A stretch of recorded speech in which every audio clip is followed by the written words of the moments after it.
inicia la grabación. Ok.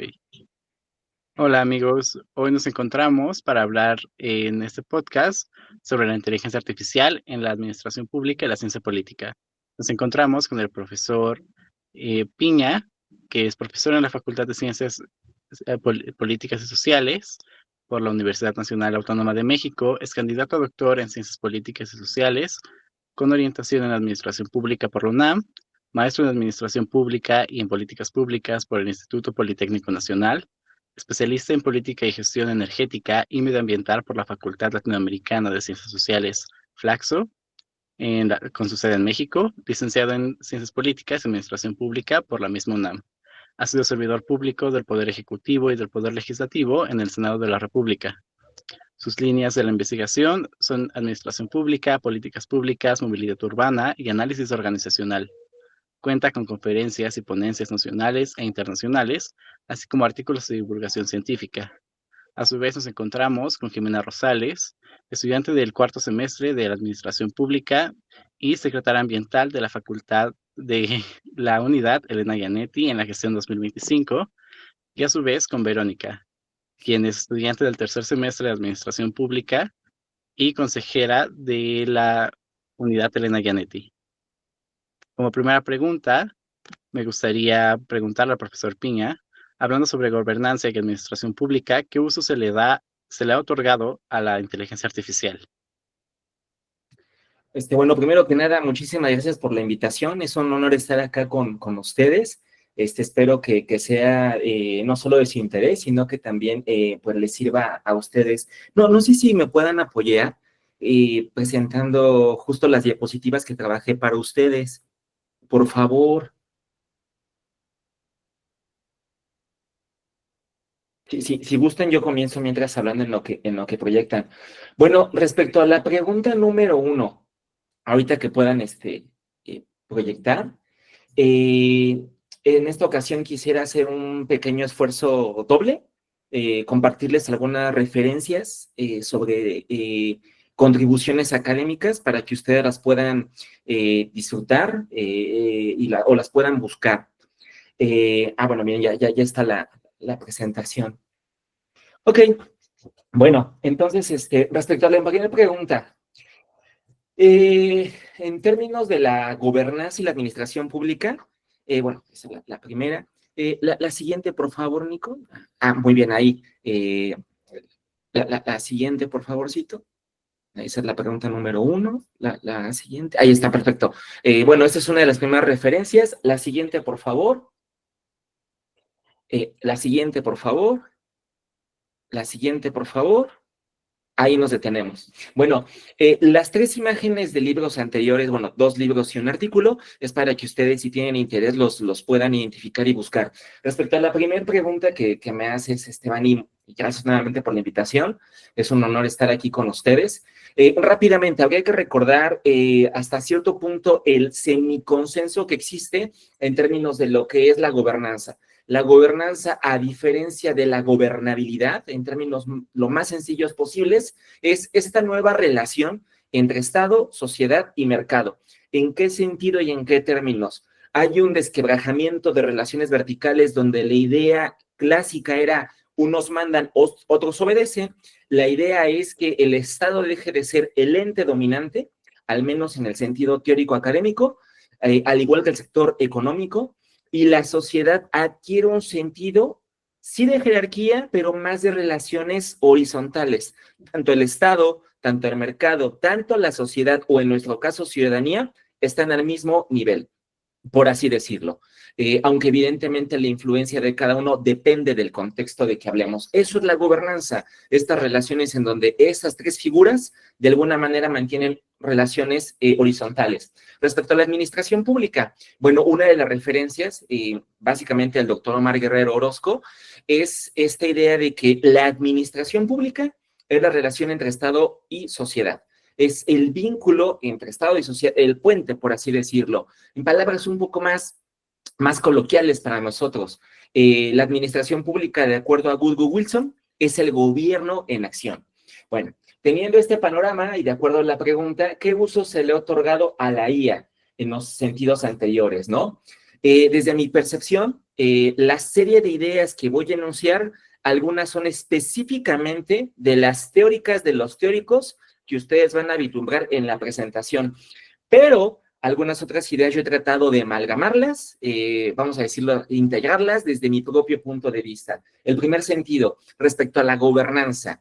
En términos de la inteligencia artificial, actualmente estamos en una especie de mercado libre, ¿pero de qué? De información.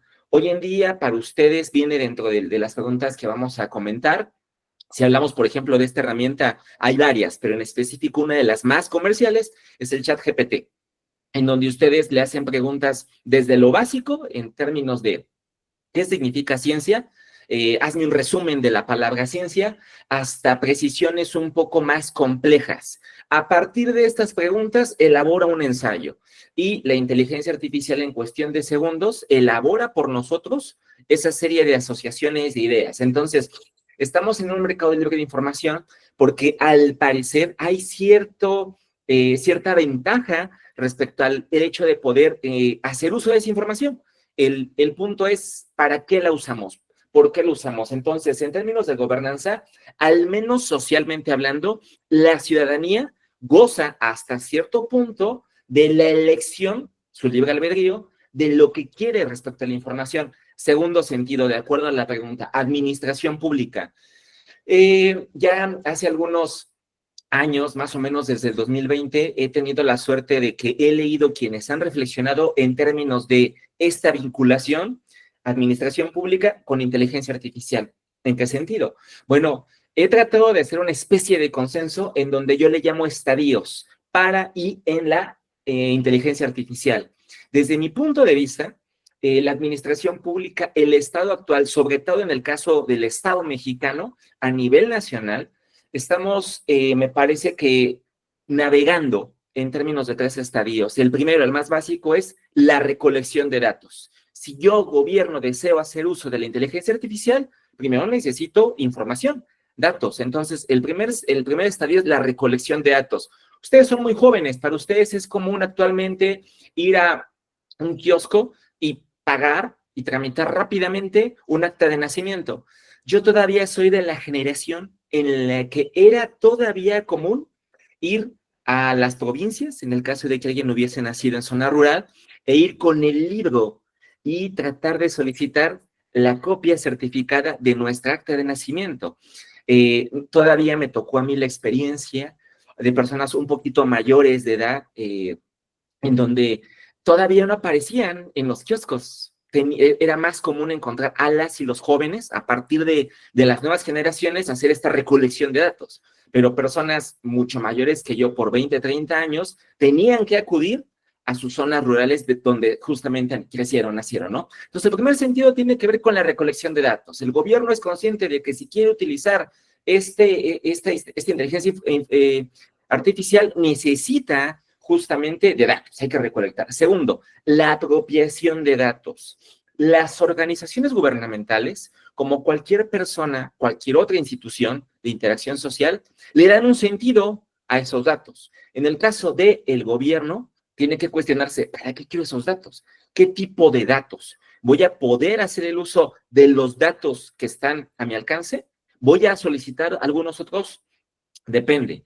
Si nosotros pensáramos, por ejemplo, en términos de el empleo, se nos viene a la mente de manera inmediata la encuesta nacional de ocupación y empleo que elabora el INEGI, pero también tiene sesgos, porque aunque es una encuesta, como su nombre lo indica, hay una muestra. Si uno revisa esa encuesta, se va a encontrar que la mayor parte de la información se recaba en ciudades. Se descarta, por ende, algunas zonas rurales, provincias. Entonces, la información que se genera, más allá del sesgo y quizás las imprecisiones de datos, tiene que ver entonces con la discriminación de lo que yo elijo como información. Me apropio de cierta información. Tercer nivel. Hay una autora que me faltó colocar, pero la voy a mencionar, se llama Betsy Moneno Beck.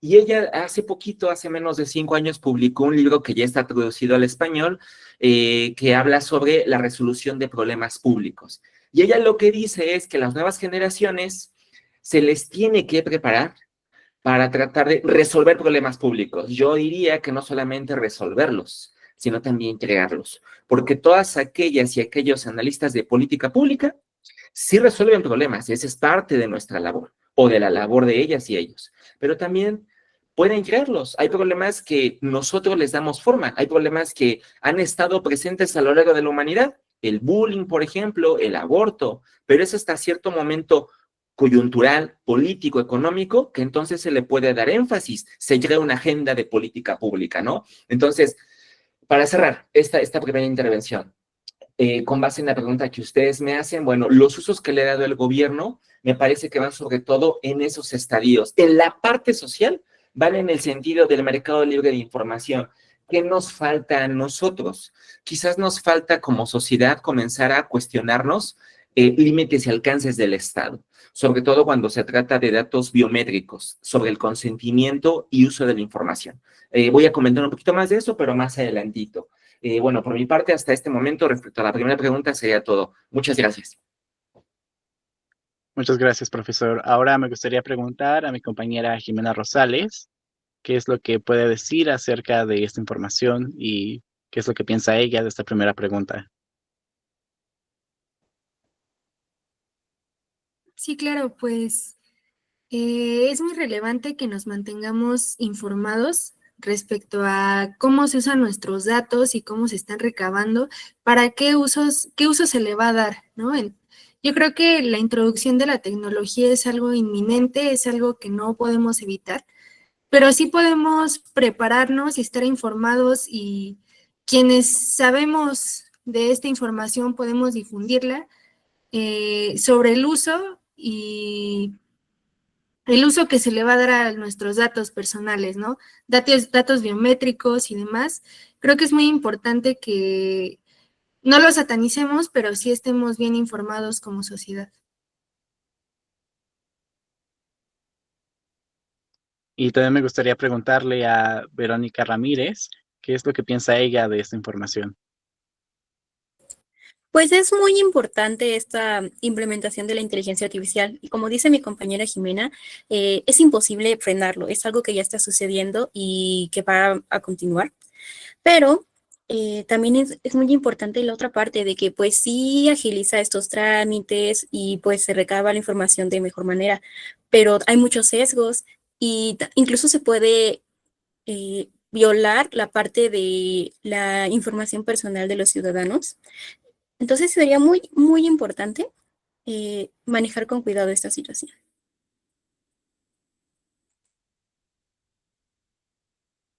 Ok, como segunda pregunta tenemos, ¿qué ventajas concretas has observado en el uso de la inteligencia artificial en tu vida diaria o en el campus de estudio? Empezamos con usted, profesor. Perfecto, muchísimas gracias. Bueno, creo que con base en lo que hemos dicho hasta este momento, una característica de la inteligencia artificial es que se asemeja a la conducta humana, a la inteligencia meramente humana. Es decir, tiene una capacidad propia de razonar y de interpretar la realidad y de hasta resolverla, ¿no? En algunos casos hasta de predecirla.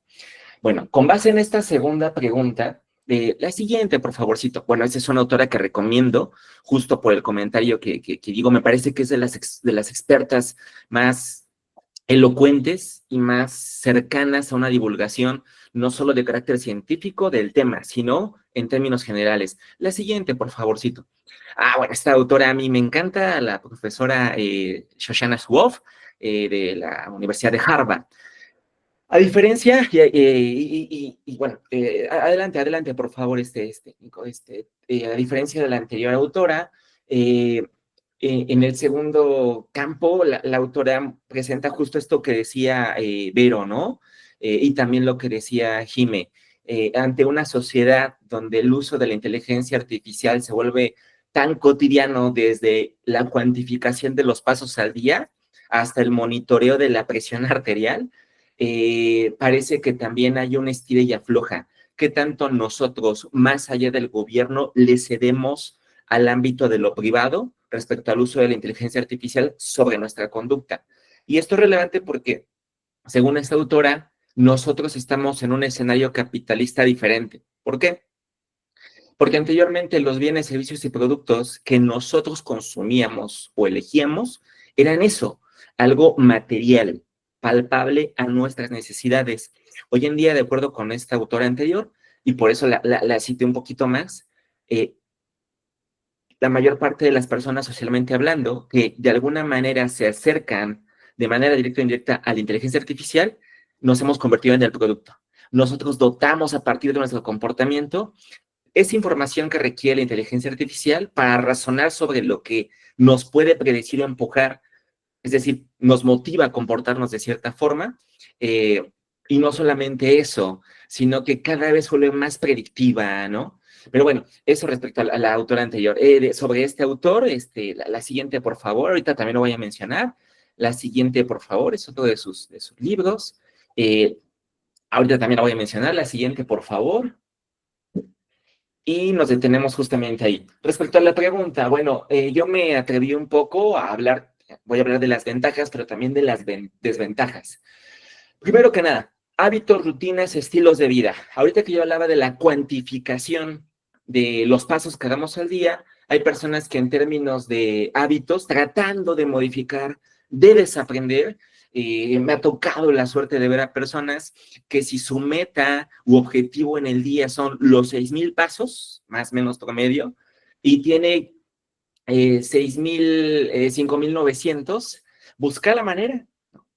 Hay un incentivo, llegar a la meta. Esos que faltan, de los 5,900, busca caminar un poco más para decir, lo logré. Bueno, allá hay un sentido positivo, no solamente en este sentido.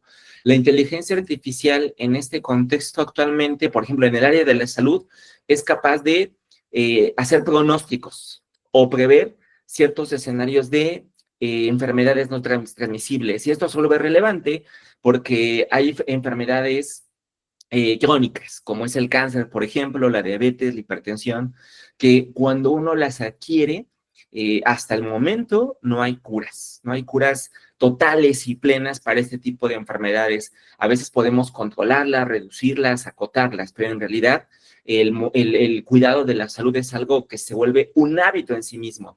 La inteligencia artificial, a partir de todos los estudios médicos, epigenética, proyecciones, cálculos que se hacen en torno al cuerpo humano, puede permitir que cuando una persona comprende el tipo de hábitos que tenga, tome conciencia.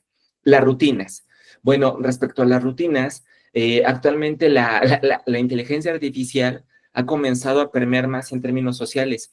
Fíjense que alguna vez tuve la oportunidad de tomar clases con uno de los expertos que vincula la administración pública con la inteligencia artificial. Ya pasamos una de sus imágenes, el doctor José Ignacio Criado. Y él habla, por ejemplo, jóvenes, de un estudio que se hace en España respecto a la movilidad urbana.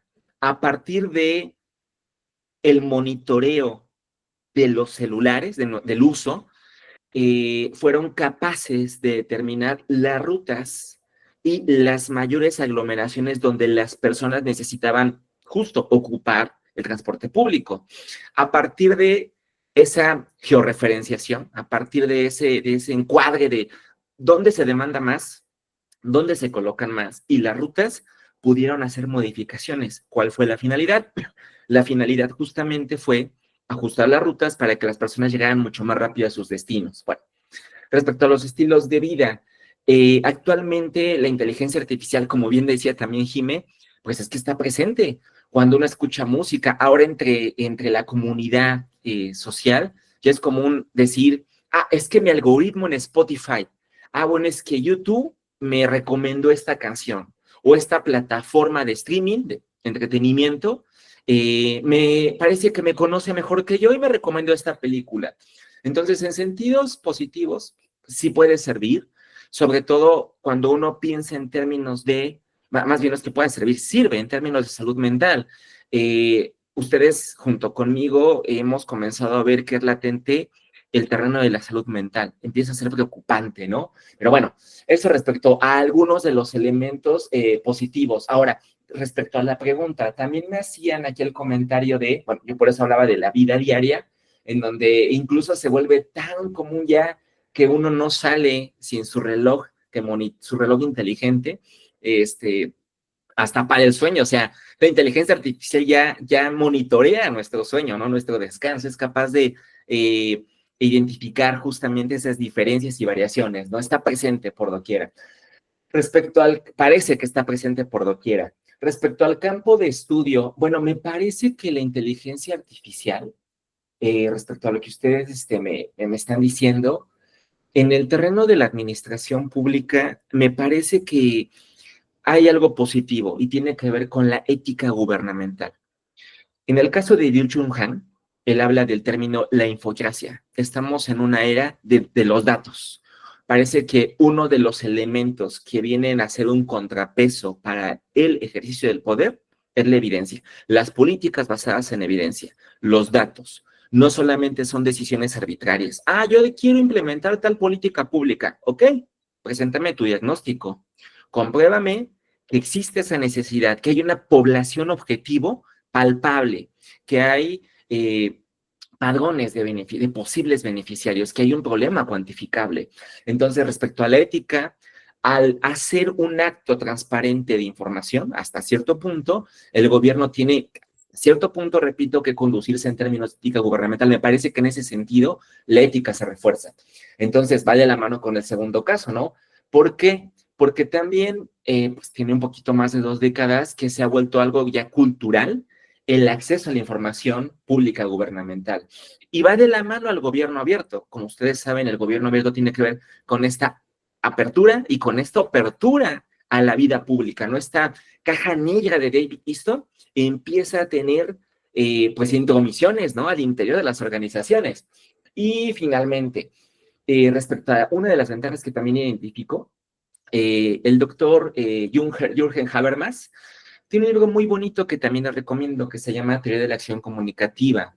Él hablaba mucho de este pensamiento crítico, este razonamiento crítico, pero para poder tener un pensamiento crítico, uno tiene que de alguna manera dudar del escenario, y para poder dudar necesitamos una sociedad de ideas, de discusión, pero bajo escenarios argumentativos más que de opinión. Es decir, no solamente es expresar una idea. México es un país corrupto. Bueno, ¿con base en qué? ¿Con base en qué indicador me lo dices? ¿A partir de qué categorías cualitativas lo puedes decir? Y entonces la inteligencia artificial de alguna manera está promoviendo esta red de información. La siguiente, por favorcito. Respecto al sentido negativo, bueno, aquí es la contraparte, porque más adelante lo voy a mencionar.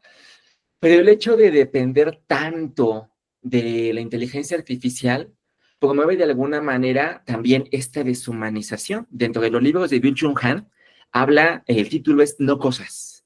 Ahora parecería que los medios de contacto humano, de interacción humana, perdón, son las redes. Nos movemos a partir de aplicaciones. Mándame un WhatsApp. Parece que ya es la norma, ¿no? Esta vida virtual. Incluso este ejercicio, lo cual me parece muy loable, es una de las ventajas, pero también para quienes damos clase y nos ha tocado dar de manera virtual, cuando no es obligatorio el uso de la cámara, no sabemos si la persona está del otro lado escuchando y prestando atención. Más allá del ejercicio de manifiéstate, si estás presente, pues en realidad no sabemos, ¿no? Ahí hay un sesgo. Entonces, eso en la parte de lo negativo, ¿no? En la parte del campo de estudio, en la parte de la ética gubernamental, para ir cerrando estas ideas, ¿quién crea hasta este momento la información? La mayor parte de la información la hemos creado los seres humanos. La información es perfecta, porque hay una carga valorativa. Yo elijo qué decir, qué no decir. En este momento estoy teniendo un juicio de valor sobre lo que yo considero útil para esta charla con ustedes. Respecto al gobierno abierto, a pesar de que ya hay un predominio, por eso decía, en el mercado, pero en términos de la información, o sea, en términos de la gobernanza, hay un mercado de información socialmente hablando, todavía hoy en la cuestión gubernamental hay ciertas barreras. No todas ni todos los ciudadanos tenemos claridad en el lenguaje técnico gubernamental. Y aunque yo puedo hacer un intento de gobierno abierto a partir de un parlamento abierto, un foro de discusión, eso no me garantiza que ese conocimiento ni sea útil ni sea socializado en las y para las personas. Y en la teoría de la acción comunicativa, bueno, una parte negativa, no del autor, pero sí de lo que comienzo a ver, que he leído a otras y a otros, tiene que ver con el hecho de que no es nuevo este tema, pero las pruebas de educación que se han hecho para el caso mexicano han mostrado que uno de los elementos, por ejemplo, la prueba PISA de hace algunos años, hace cerca de 10 años comenzó a haber evidencia de que las y los jóvenes, una de las razones fundamentales para la deserción escolar era la parte económica. No obstante, a partir de estas pruebas se dieron cuenta que más allá del, del carácter económico, del poder adquisitivo, del que tenga que trabajar o no, había una cuestión muy relevante. A veces los jóvenes llegan a ciertos niveles académicos y no comprenden lo que se les pide. Se les deja un examen y tardan a veces más en leer y comprender lo que se les está pidiendo en lo que ya se agotó el tiempo. Entonces, esto es importante porque la cuestión sería, ¿la inteligencia artificial está fortaleciendo nuestras capacidades cognitivas? Quizás en algunos casos, pero en los otros hablamos más de lo positivo, de lo comercial, de lo material, de aquello que consumimos, que de los factores negativos, socialmente hablando y por supuesto también gubernamentalmente hablando. Gracias. Pues ahora me gustaría escuchar a mis compañeras este tema que es súper importante y súper relevante y ah, súper actual. ¿Qué es lo que piensan ustedes?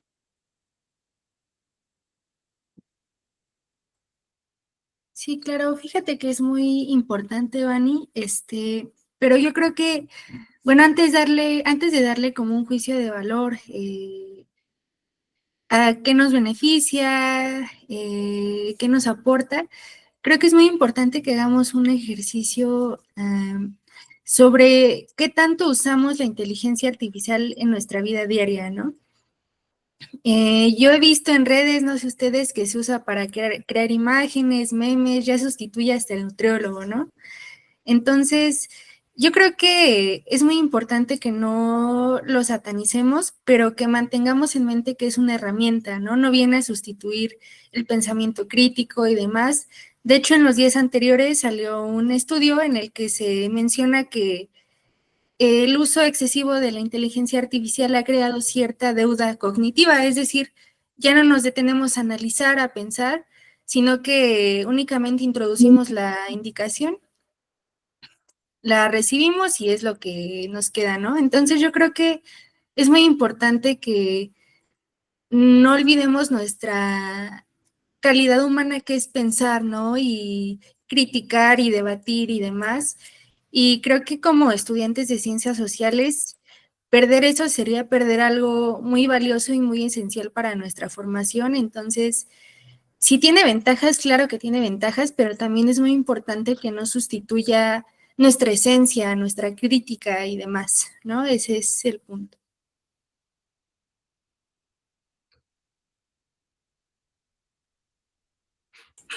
¿Qué hay de ti, Vero? Pues sí, es muy interesante y muy importante este tema. Principalmente, ¿por qué? Porque como estudiantes somos los principales que lo usamos para simplificar las tareas, de que tengo un texto mega largo y no lo quiero leer, ¿no? O sea, de que no quiero leerlo, se lo paso a la inteligencia artificial y dame ciertas cosas, ¿no? Pero precisamente eso tanto te ayuda como no. ¿Por qué? Porque sí te ahorra bastante tiempo que podrías utilizar haciendo otra cosa, pero también te quita esa capacidad de tú leer, de que ya no lo lees y nada más, me dijo esto, lo pongo. Y también salió un estudio recientemente de que, por ejemplo, ChatGPT, cuando tú le preguntas algo, te va a sacar la información de Wikipedia, o sea, es lo primero que te va a enviar.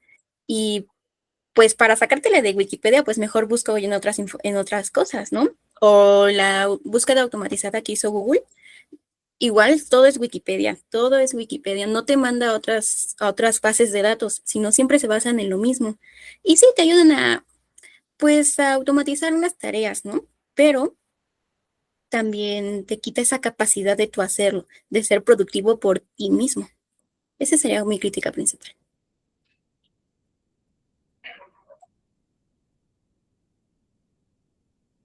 Ok, muchas gracias. Ahora nos metemos a terrenos un poco pantanosos, porque la próxima pregunta es, ¿Sabías que detrás de cada respuesta de una inteligencia artificial como ChatGPT hay un alto consumo energético y de agua?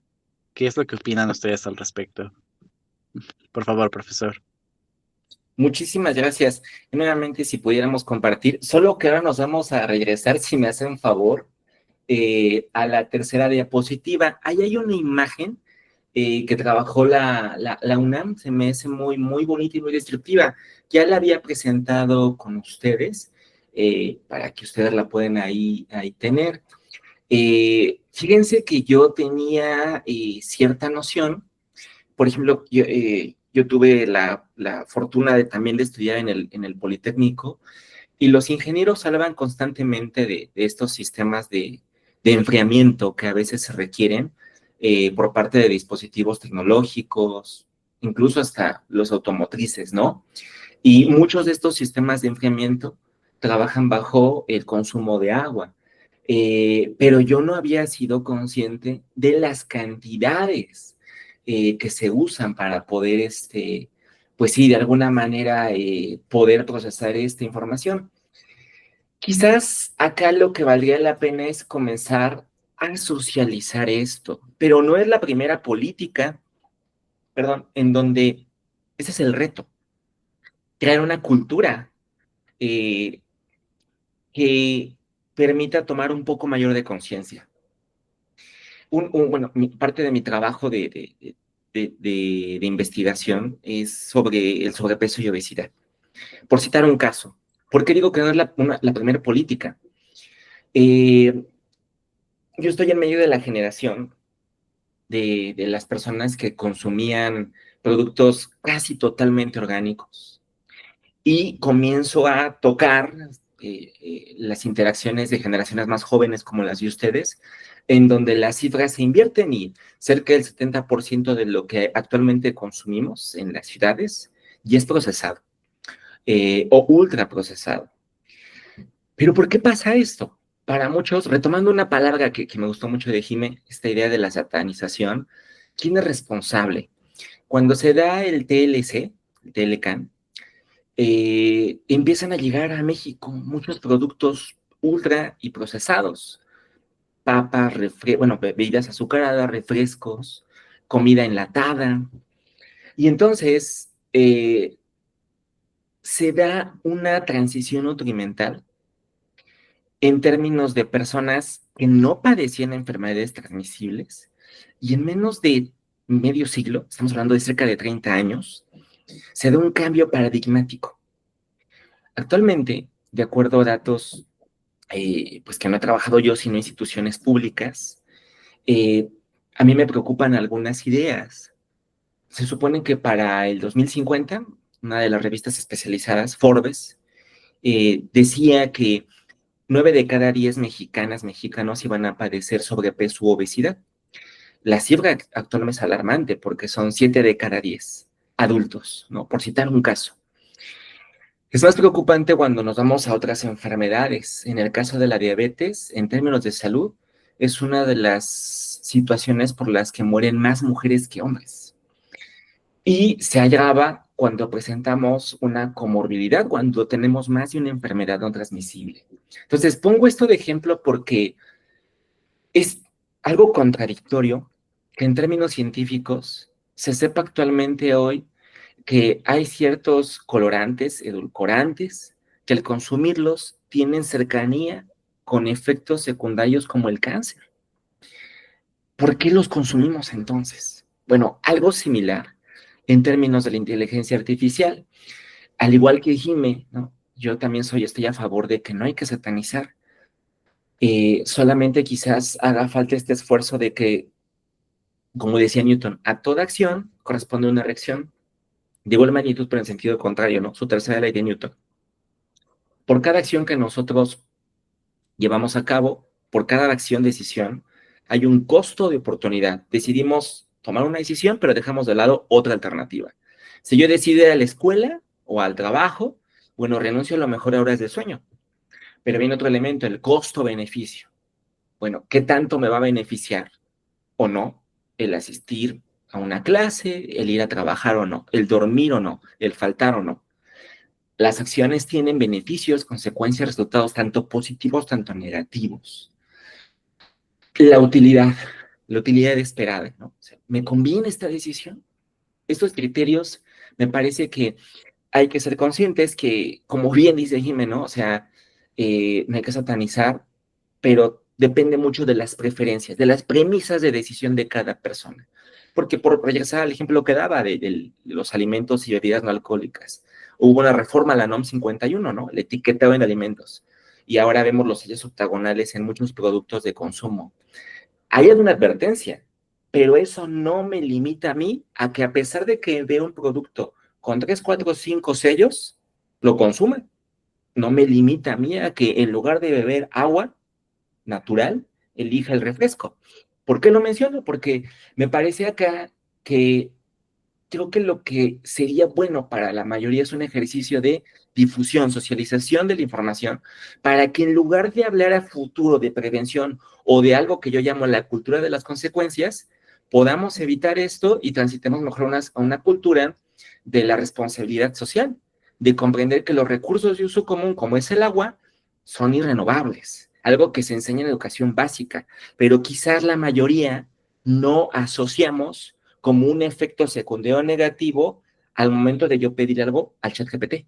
Entonces, todo esto que dije para llegar a ese resumen, ¿no?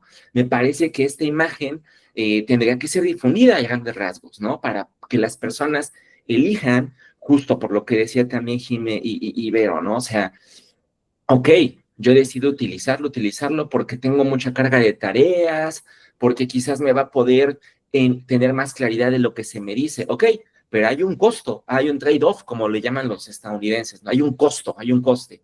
Bueno, soy consciente quizás hasta cierto punto de que me resuelve una necesidad, pero mi aumento disminuye un beneficio o un perjuicio. Me parece que es un ejercicio que nos hace falta como comunidad. Muchas gracias. Gracias, profesor. Es una gran reflexión y me gustaría preguntarle a mis compañeras qué es lo que piensan, empezando por Verónica.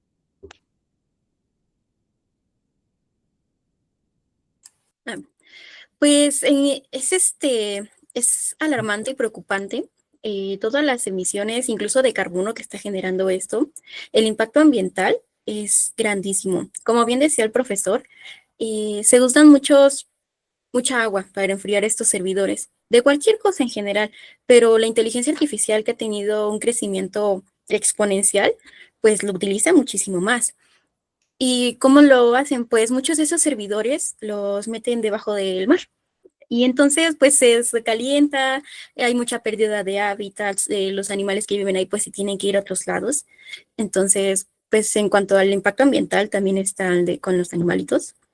En cuanto a las emisiones de carbono, eh, son grandísimas. Tan solo en, más o menos, se estima que GPT-3 genera alrededor de 552 toneladas métricas de CO2, lo que es casi 100 autos al año. O sea, es muchísimo.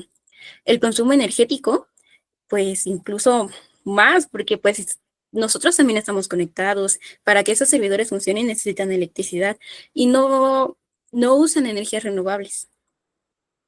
Los desechos también que generan, porque cuando dejan de funcionar, pues los tienen que tirar a algún lado. Y no solo eso, sino que se tienen que extraer estos materiales del subsuelo para poder generar estos hardwares, por así decirlo. Entonces, es mucho impacto ambiental el que genera.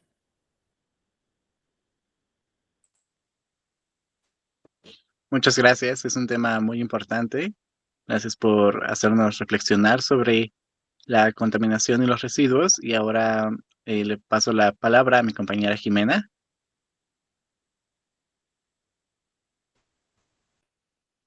Sí, claro, bueno, una de las metas de este podcast era difundir cuál es el costo del uso de la inteligencia artificial. Es muy cierto que muchas veces consumimos, pero no tenemos la información a la mano sobre lo que cuesta producir la ropa, el alimento, demás. Y bueno, como ya nos mencionaron muy acertadamente el profesor Piña y mi compañera Verónica, el uso de la inteligencia artificial viene con implicaciones ambientales muy grandes. Los centros de datos que albergan los servidores de la IA, pues generan desechos eléctricos, gasto masivo de agua y también pues gasto masivo de electricidad, ¿no? Entonces, si bien como ya lo mencionamos sin redundar tanto, no se trata de satanizar su uso, sino de concientizarlo, ¿no? Que cada que lo usemos estemos conscientes que implica un gasto y que estamos intercambiando algo que es muy valioso porque los recursos naturales pues no son renovables, ¿no? Y nos los vamos a acabar, nos los estamos terminando y debemos cuidarlos porque también vienen implicaciones de problemas públicos, ¿no? ¿Qué pasa si se contamina el agua? ¿Qué sucede con las comunidades que tienen acceso a ese agua contaminada, ¿no? Entonces, es muy importante que estemos conscientes, no que lo satanicemos de nuevo, pero que sepamos el costo que implica. Vale, muchas gracias por tu intervención, me parece muy importante y pasamos con 2, 3 preguntas más, las cuales son, ¿sabías que detrás, es ético desarrollar tecnologías que, aunque útiles, contribuyen significativamente al cambio climático? ¿Les parece justo seguir desarrollando este tipo de programas? Por favor, profesor. Muchísimas gracias. Bueno, acá me voy a emocionar más. Una disculpa, luego uno se apasiona, pero empiezo con una mujer maravillosa, con la doctora Elinor Ostrom, a quien luego le hago propaganda porque fue la primer mujer premio Nobel de Economía, ella es politóloga, y voy a hablar un poquito de algunas de las ideas de ella. En el primer caso, la siguiente diapositiva, por favorcito, un poquito para hacer consenso de lo que nos han dicho otras y otros autores, la responsabilidad compartida. Fíjese que este tema es bien interesante porque cuando la pregunta es en torno a si es ético desarrollar tecnologías que útiles contribuyen significativamente al cambio climático, bueno, me parece que hay que pensar nuevamente en los pros y los contras que ya hemos mencionado, pero situarlos bajo el terreno de lo público, del ámbito gubernamental. ¿Por qué responsabilidad compartida? Porque una de las figuras e instituciones garantes, incluso constitucionalmente hablando, perdón, lo podemos ver, artículo 25-26, corresponde el desarrollo socioeconómico. ¿A quién? Al Estado. La rectoría del Estado tiene a su cargo esta función tan importante. Parte de las ideas que dan origen y motivan a la construcción de lo que llamamos Estado tiene que ver con el bien común. Pero el Estado no tiene que ser el único actor, ni tampoco el ámbito privado. También nosotros. Me parece que creo que para hablar de responsabilidad compartida habrá que tomar en cuenta que quizás una de las grandes políticas a reforzar sería que el ámbito privado, hasta cierto punto, contribuya a aminorar los daños colaterales por la generación de bienes, productos y servicios que consumimos, ¿no? Pero por el otro lado también nosotros tenemos que asumir esta idea de la responsabilidad. Fíjense que la idea de la responsabilidad, o sea, la mayor parte de nosotros a veces tenemos la idea, no todas ni todos, pero de que el Estado todo lo tiene que resolver, los gobiernos son los responsables. En realidad también depende mucho de nosotros. Regresando a este ejemplo de la NOM 51, una vez que terminó esa investigación, casi al año, el Instituto Nacional de Salud Pública, cuando hace uno de sus primeros ejercicios de evaluación, más o menos comparado con otros países, decían que el etiquetado octagonal, los sellos de advertencia, habían reducido, había investigaciones desde el 7% hasta el 20% de menos consumo. Es decir, una persona al ver esos sellos de advertencia se detenía y trataba de adquirir otro bien de consumo, producto o servicio, punto. Entonces, bueno, más que servicio, bien o producto, ¿no? Se fuera alimento, fuera bebida. Y eso fue una gran noticia. Y se suman otro tipo de actores, ¿no? Por ejemplo, para no entrar en conflicto de interés, creo que la mayoría ubica un futbolista al cual se le acerca una bebida azucarada, un futbolista muy famoso, ¿no? Y él lo que hace es que abiertamente frente a las cámaras la rechaza y elige el agua embotellada, el agua natural. Entonces, Ahí hay un efecto cultural, ¿no? Entonces, la responsabilidad compartida también tendría que ser una política que va a ser parte del cierre que voy a mencionar. Elinor Ostrom, retomando algo que decía Jimé también, ella, y al igual que Vero, le llama los recursos de uso común. Y ahorita van a ver parte de sus obras. Ella hablaba de que los recursos de uso común a veces son los más ignorados, porque están en una especie de tierra de todos y de nadie, nos pertenecen a todos. Y da ejemplos desde el agua, el aire, incluso el ir y sentarse en un parque. Yo puedo ir y sentarme durante 3 horas en un columpio. Formalmente hablando, nadie me podría obligar a quitarme, formalmente hablando, ¿no? Pero en informal, pues entran juicios de valor, cultura. Si un pequeñito me dice, oiga, señor, bájese, yo también quiero jugar, pues creo que parte de mi efecto cultural le tengo que ceder el paso, ¿no? En fin, la responsabilidad compartida es un primer elemento. El segundo, yo le llamo el síndrome de la eficiencia artificial. Nace de otro síndrome que Zygmunt Bauman le llamó el síndrome de la impaciencia. ¿Qué es el síndrome de la eficiencia artificial?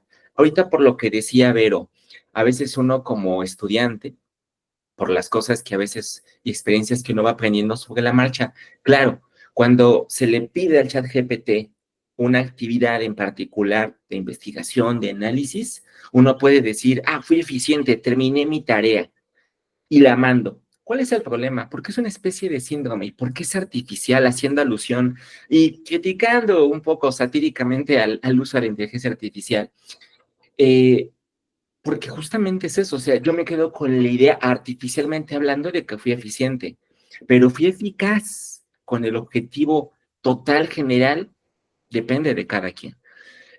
Porque la realidad es que también pasa en gobierno, o sea, esta idea de un acopio deliberado de información, a veces ya tenemos tanta información que el problema ahora es, ¿y para qué la uso? Por citar el caso, ¿no? En el tema de la evaluación de programas presupuestarios, a veces uno se fija tanto en el avance, es decir, uno llega a decir, en este ciclo anual, mi programa presupuestario y mi política pública lleva un 80% del avance, y es lo que discursivamente yo presumo a la opinión pública. Quizás el ejercicio, parte de la responsabilidad social o compartida sea meterme a los datos y tratar de comprender, bueno, ese 70, ese 80% de avance, ¿realmente está teniendo un efecto, un cambio socialmente hablando? No lo sabemos. Otro elemento tiene que ver con la tragedia de los comunes. Elinor Ostrom dice en su libro del gobierno de los bienes comunes, hace referencia a Garrett Hardin e incluso llega a decir que es un texto que la mayoría en educación tendríamos que poder degustar, leer, conocer. Garrett Hardin habla justo de lo que tanto Jimé, tanto Vera han dicho, ¿no? Los recursos de uso común, sobre todo los no renovables, cada vez son menos. El gobierno trabaja bajo los principios de escasez. Y la tragedia de los comunes, para no abundar tanto en el tema, tiene que ver con el hecho de que cuando yo, junto con otras personas, hacemos un uso desmedido de un bien, si no lo racionalizamos, por así decirlo, si no reflexionamos en torno a él, nos lo vamos a acabar, sea del tipo que sea, ¿no? Y en alguna suerte, una de mis estudiantes, Margarita Valencia, de la facultad, actualmente está todavía estudiando la licenciatura, ella toma una de las materias y hace una reflexión bien interesante. Y más o menos recuerdo que ella se cuestiona, bueno, ante estas situaciones tan complicadas socialmente hablando, ¿qué podemos hacer? Parte de la respuesta que ella misma da es, de lo que se tiene, hay que sacar el mejor provecho. Si puedo resolver una tarea, si yo fuese estudiante, sin hacer el uso del chat GPT, ¿cuáles son los beneficios? ¿Cuáles son los perjuicios? Justo para no satanizarlo, ¿no? Pero para poder llegar a este nivel de conciencia, yo tendría, en palabras de Margarita, que renunciar a ciertos beneficios y también dejar de jardín. Y eso nos va a llevar a una discusión un poco interesante, con lo cual voy a cerrar esta cuarta pregunta, en donde la política pública actualmente parece que se encuentra situada. O sea, si yo renuncio a ciertos beneficios en pro de otras y de otros, lo hago en términos de mi propio interés o de un interés colectivo, me parece que de ambos. Y entonces nos vamos al último punto, que es la utilidad versus altruismo. La siguiente, por favor. Bueno, ahí está una de las recomendaciones que hago de la doctora Elinor Ostrom. La siguiente, por favor. Este es otro de sus grandes libros. La siguiente, por favor. Bueno, Garrett Hardin ahí con su artículo tan famoso. La siguiente, por favor. Este es un autor más sociológico. La siguiente, por favor, Zygmunt Bauman, de quien ya mencioné algunas ideas. Y la siguiente, por favorcito. Nuevamente la siguiente, por favor. Y aquí entra la discusión acalorada que yo espero manifestar con ustedes. Cuando uno piensa en lo que hoy socialmente hablando somos o por qué nos comportamos como lo hacemos, el doctor Omar Guerrero siempre recomendaba, o al menos eso me pasó en sus clases, hay que regresar a las bases. Una de las bases, entre muchas, porque no es el primer autor que lo cita, Adam Smith habla un tanto de lo que es útil para cada persona de manera aislada e individual. Voy a ser más claro. La siguiente, por favor. No es tan sencillo. ¿Por qué? Porque así como el título de Zygmunt Bauman habla de una vida de consumo, es decir, hemos sido educados, hemos sido formados, muchas veces lo queramos aceptar o no, bajo una idea un tanto materialista, bajo este sistema de que lo que le favorece al sistema capitalista y se considera útil es lo normal. ¿A qué me refiero con esto? Lo voy a súper rápidamente mencionar, ¿no? Adam Smith era uno de los predecesores que, pues como aquí lo menciono, buscaba optimizar la utilidad en las actividades humanas del tipo que fuera. Él incluso al principio de su obra dice que la división del trabajo prácticamente es igual al progreso social. Pero dentro de las ideas un poco más comentadas en lo académico tenemos esta frase muy famosa que dice así: no es la benevolencia del carnicero, del cervecero o del panadero la que nos procura el alimento, sino la consideración de su propio interés.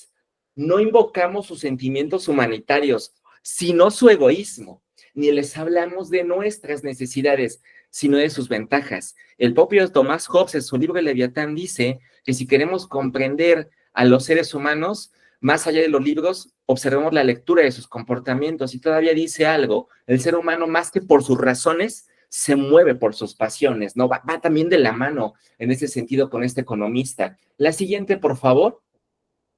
Para la idea de aquello que es útil, aquello que consumimos materialmente hablando porque nos da cierto placer, bueno, aquí nos dice Adam Smith, agrega que cuando una persona persigue su propio interés, promueve el de la sociedad de una manera más efectiva. Pues es una tremenda tesitura, porque entonces él lo que dice, junto con otras y otros que lo comentan, va un poquito más de esta idea. Yo actúo con base en aquello que me parece más útil, más benéfico. En términos más socialmente hablando, actuamos bajo criterios egoístas por naturaleza. El ser humano es egoísta por naturaleza. Bueno, pues ese es un pensamiento que a partir más o menos del siglo XVI al XIX se fue formando, y es parte de lo que incluso se ha llevado a cabo incluso en la educación. Ahora, no quiere decir que esa sea la única postura. La siguiente, por favor.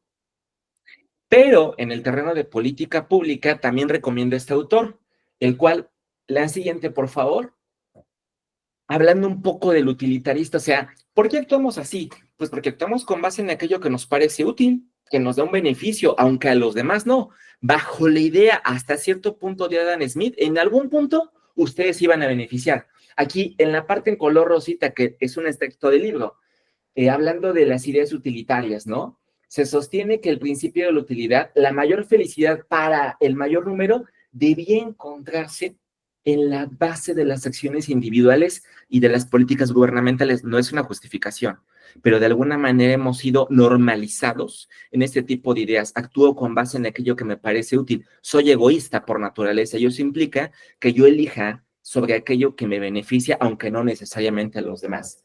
La siguiente, por favor. Pero llegan otras autoras y autores, entre ellas Deborah Stone, en este libro que también recomiendo. La siguiente, por favor, en donde ella hace una incitación, una invitación a una reivindicación del altruismo. ¿Qué es el altruismo? Ella nos dice, significa actuar para beneficiar a otros en lugar de a uno mismo. Cuidar niños, tratar a los enfermos, ayudar a los colegas de trabajo, ofrecerse de tutor o para hacer talachas en casas ajenas son formas de altruismo cotidiano. En otras palabras, ¿podemos desaprender ciertos hábitos y rutinas? Por supuesto. ¿Podemos transitar de una cultura que hoy permea hacia otra? Por supuesto. ¿Ha habido logros? Claro. Si pensamos en términos de racismo, México no tiene hasta cierto punto tantos problemas de este tipo, ¿no? A diferencia de otros contextos como el estadounidense, que a mediados del siglo pasado y mucho antes tenía una pugna, o sea, era parte del problema el color, el tono de piel, ¿no? Que implica esfuerzos, claro, sobre todo para generaciones que a veces estamos tan encasilladas en comportamientos, sin ánimo de meterme porque yo no puedo pronunciarme ya que no soy experto y aparte no desconozco mucho de la vida. Si pensamos en hoy en día, en elementos patriarcales que afectaron al feminismo y demás, o la violencia en el trabajo, la violencia de género, así como hay personas que se resisten a comprender que en algún punto esas conductas hacían mal a otros, también hay otras y otros que a partir de la reeducación, del desaprendizaje de ciertos hábitos y rutinas o estilos de vida, asumimos cierta conciencia y decimos, esto que estoy haciendo daña, esto que estoy haciendo afecta, y tratamos de conducirnos de otra manera. Entonces, de alguna manera, ahí hay un efecto de altruismo. Yo acepto que quizás mi conducta tiene que transitar de estado A a estado B, y eso implica que renuncie a ciertos beneficios en la obtención de generar otros y para otras personas, ¿no? Hasta aquí, pues, mi intervención. Muchas gracias. Bueno, pues vuelvo a invitar a mis compañeras a expresar sus comentarios y opiniones sobre esta ponencia.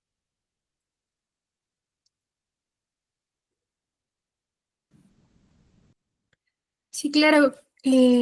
Considero que hay una frase muy precisa en este caso y se puede aplicar a muchos otros también, y es bajo la lógica del capital ningún consumo es ético, ¿no? Y vuelvo entonces como sociedad, ¿qué podemos hacer para resarcir el daño de nuestro consumo? Y creo que una de las respuestas que yo puedo encontrar es estar conscientes, tener información y de ser posible difundir, ¿no? Lo que nos está costando. Creo que el concepto que usa el profesor Piña acerca de responsabilidad es muy acertado, porque muchas veces tendremos que decidir entre hacer uso de este consumo o no, porque sí viene cargado de una responsabilidad. Es decir, no podemos ignorar que sí cuesta algo, ¿no?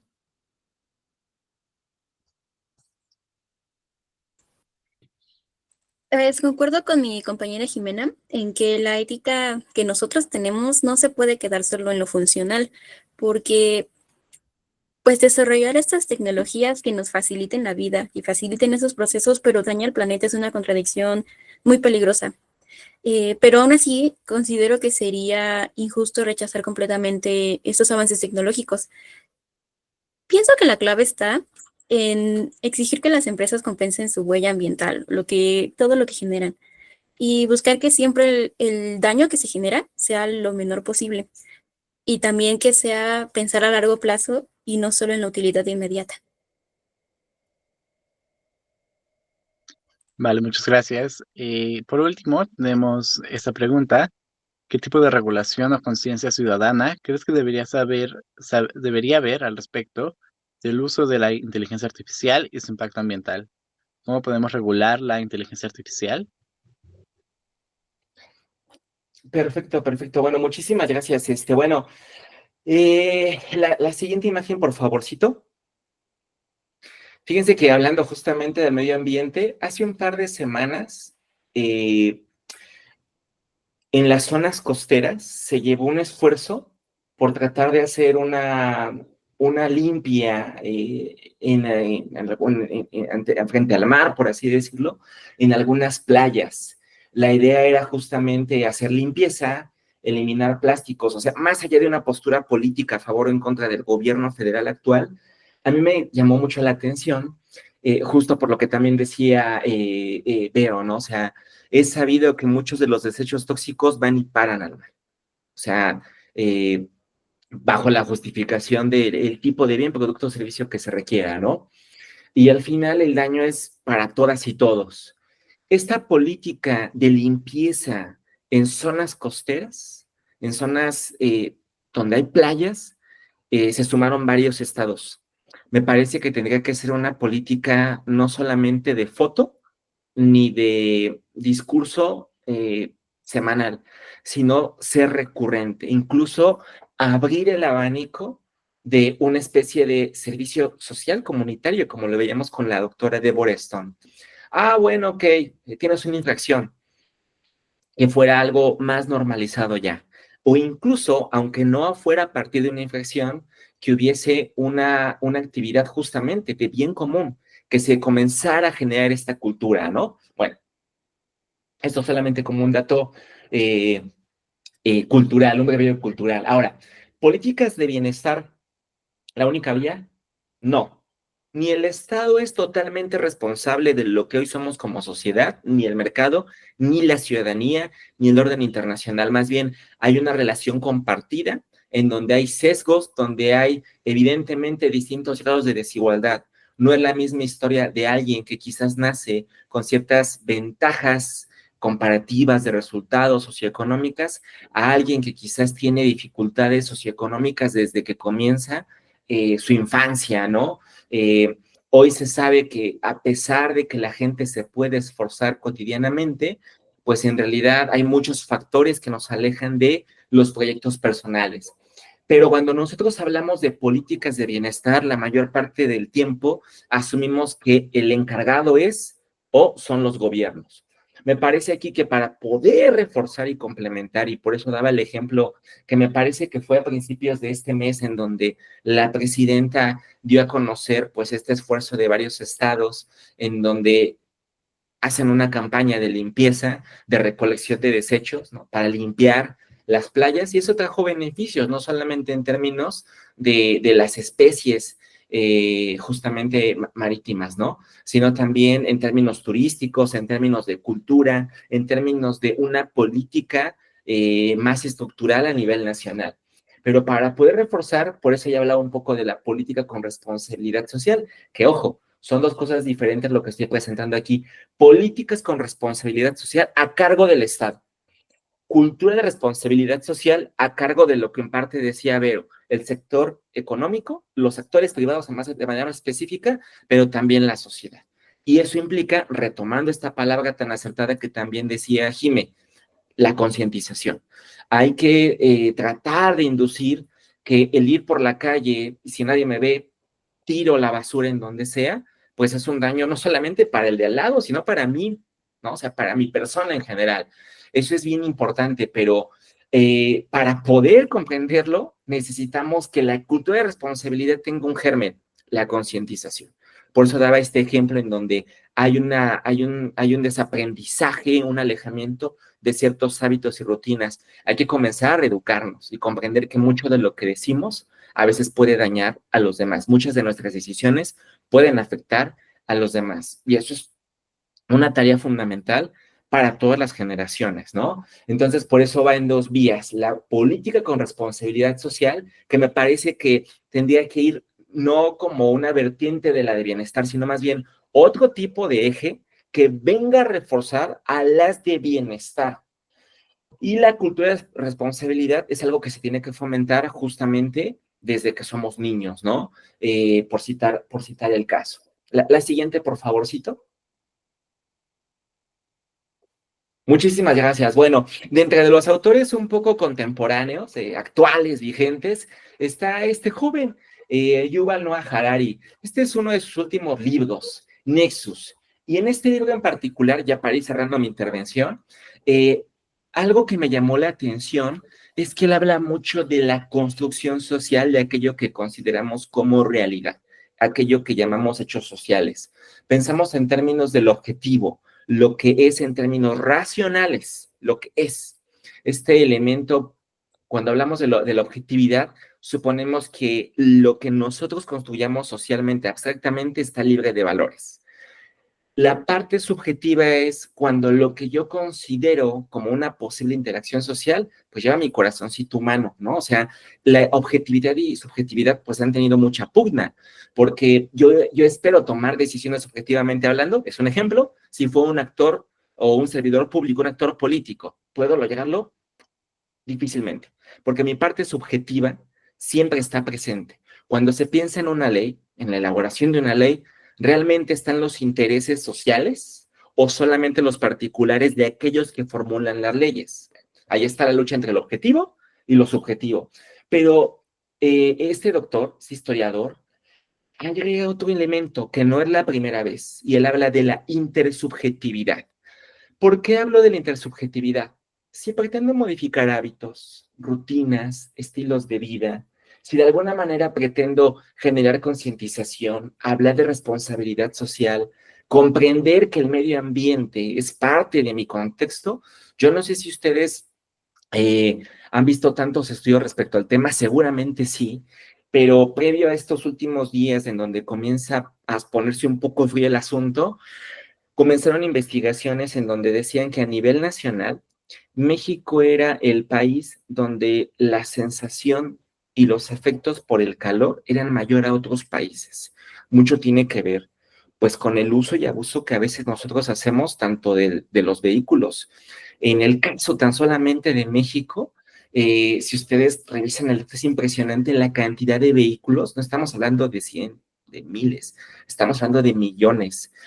Varían mucho los datos, ¿no? Esta parte de objetividad, subjetividad. Hay quienes dicen que son cerca de 7 millones que se mueven al día de automóviles en la Ciudad de México, hay quienes dicen que son 5, y cuando lo contrastamos con la cantidad de habitantes que tenemos en la Ciudad de México o que transitamos por la Ciudad de México, es cuando es muy cercano la cantidad de los que están en el espacio llamado Ciudad de México o zona metropolitana con la cantidad de vehículos.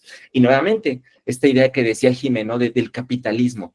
Hay ciertos efectos perversos, por supuesto, pero hasta cierto punto justificables. Cuando una persona crece en escenarios de tanta desigualdad, pues tiene aspiraciones. Muchas de ellas son materialistas. Y eso pasa incluso con la inteligencia artificial. ¿Por qué los algoritmos provocan tanta inquietud en nosotros? Porque tiene que ver hasta con las emociones, con la generación de ciertas sustancias, entre ellas la dopamina. El hecho de que nos pongan un like en una foto, en una publicación, el hecho de que un chatbot me responda, pues tiene que ver con el hecho de que de alguna manera genere en mí cierta utilidad, cierto placer. Entonces, esto se vuelve relevante porque para no perder el hilo conductor, ¿por qué ciertas acciones sí son prioritarias y otras no? Porque más allá de la objetividad y la subjetividad, la inter se refiere a lo en medio de, entre, ¿no? Intersubjetivo. La intersubjetividad tiene que ver con el hecho de que a partir de la educación, de los medios masivos de comunicación, de lo que está en mi contexto, afecta en mi persona. Se hace una especie de introyección, por así decirlo. Me están bombardeando por doquier. ¿Por qué los pequeños hoy consumían tantos productos que venían con ciertas figuras, ¿no? Atractivas? Fuera un tigre, un elefante, por citar el caso en los cereales, que ahora ya se están tratando de omitir. Pues porque constantemente bombardeaban a los pequeñitos y había un incentivo a partir de la teoría del color, a partir de los alimentos, del consumo del azúcar, en fin. ¿Qué quiere decir con todo esto? Lo intersubjetivo tiene que ver con lo que al final del día el contexto le da un significado, o lo que no, o aquello a lo que nosotros le damos un significado. ¿Por qué en otro momento el tener un automóvil era algo que me daba cierta identidad, cierto estatus? ¿Por qué en otro momento o actualmente el contar con una profesión me permite cierta identidad, cierta construcción, cierta imagen hacia la sociedad? Porque le damos un valor. Lo intersubjetivo tiene que ver con las redes que nosotros constituimos, como decía Jimé, de la información, pero a la información, un dato por sí solo puede que no me diga nada. El que yo sepa norte, sur, puede que en este momento no me diga nada, hacia dónde está el norte, sur, este, oeste. Pero cuando estoy perdido en un lugar y me dicen los datos que yo tengo, que si camino hacia el norte voy a encontrar el camino hacia donde espero llegar, entonces le estoy dando un valor. Pero ese dato alguien más me lo dio. Hay una serie de elementos que se han constituido a lo largo del tiempo. Me parece que esta idea que pone de relieve el doctor Harari, Nexus, lo que está conectado, lo que está en red, es algo que los gobiernos, junto con nosotros, por supuesto, tenemos que considerar, porque por eso ponía de referencia a la doctora Shoshana Zuboff. Ella comienza a decir, las empresas actualmente, y no es, como decía Jimé, más allá de la satanización, que esté bien o mal, porque depende del cristal con que se mire, de la posición que tengamos. Ellas empiezan a conocer a partir de los dispositivos tecnológicos que usan algoritmos, cómo es que nos comportamos, las preferencias, gustos, necesidades, miedos, temores, presiones arteriales, en fin. Todas estas emociones, comportamientos, les permiten a ellas y ellos tomar decisiones, que al final del día predicen las nuestras. Y a partir de ciertos elementos que están en el contexto, nos empujan a ciertos roles o pautas de comportamiento.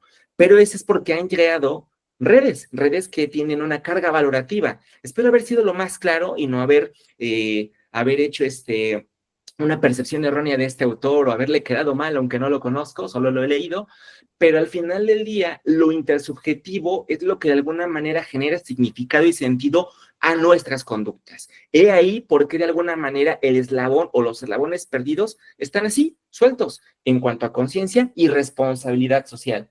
La siguiente, por favor. Ya para ir cerrando, entonces, yo me formé en buena medida con el doctor Omar Guerrero, recomiendo también este título. La siguiente, por favor. He hecho un abuso excesivo de esta cita, pero me parece que nuevamente voy a tratar de posicionarla.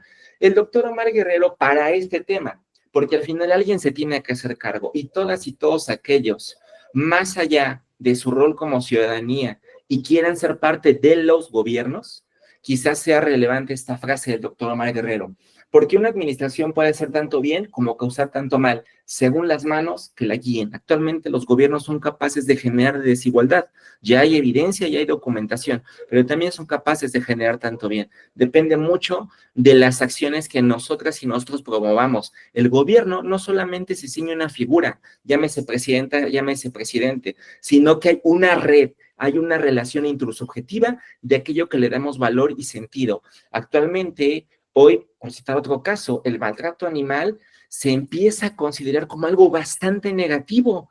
En otras ocasiones, uno podía ver que había gente, a lo mejor en los años 50, 60, maltratando a lo mejor a los animales y no pasaba nada.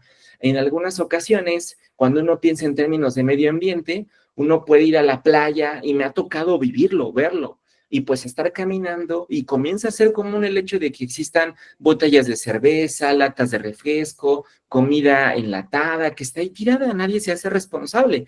Me parece importante transitar a ideas que tienen que ver con el bien común, la responsabilidad social, la conciencia social, ¿no? El altruismo, por supuesto, comenzar a fomentar esta idea, socializar esta idea, pensar en los otros, aunque eso implique que yo renuncie a ciertos beneficios.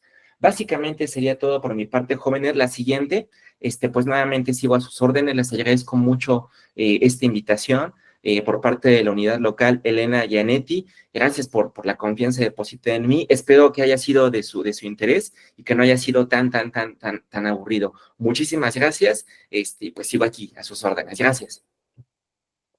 Pues ahora me gustaría escuchar a mis compañeras Verónica y Jimena dar una conclusión o un comentario sobre lo que se llevan de este podcast.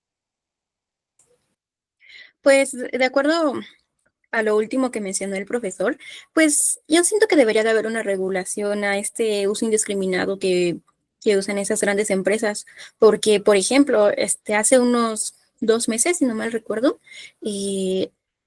una nave explotó, ¿no? Una nave de SpaceX allá en Tamaulipas, y quien se hizo responsable no fue la empresa, fueron los propios voluntarios mexicanos que estaban ahí recogiendo toda esa basura. Y entonces dices, ¿por qué a las empresas no se les da este tipo de sanciones? Y debería de haber ese tipo de sanciones y regulaciones en el uso de estas inteligencias artificiales. Pero también por otro lado, como dice Jimé, nosotros como ciudadanos también debemos de usarla de manera responsable, porque pues se usa mucho de que, pues mira esta imagen Ghibli que generé, ¿no? Y una y otra y otra y otra vez, y hace falta ese tipo de conciencias acerca de cuánto daño le estás haciendo al planeta, y incluso a ti, porque tanta huella de carbono también te hace daño a ti. Entonces, como que en ese tipo debería de haber todo debería de ir de la mano, lo que es esta conciencia ecológica y digital, de tanto ciudadano como en empresas. Y eso sería todo.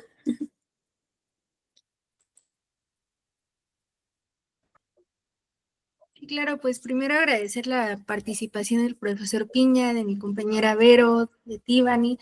Siempre es muy valioso escuchar sus opiniones, puntos de vista y también pues recordar la obra del doctor Omar Guerrero, ¿no? Siempre tan valiosa. Creo que es muy importante lo que menciona mi compañera Verónica, y es preciso que como sociedad empecemos a posicionarnos de manera política y jurídica ante los límites que tiene la inteligencia artificial, ¿no? También no tiene mucho tiempo que sucedió un caso en una universidad aquí en México que un estudiante tomó fotos de sus compañeras y las convirtió en material pornográfico, obviamente vulnerando sus derechos, su identidad y demás, ¿no? Cosa que evidentemente se tiene que marcar un límite, que sí, que no con la inteligencia artificial, y pues debemos empezar a posicionarnos. Es todo. ¿Usted, profesor, algunas últimas palabras que quiera compartir? Híjole, pues creo que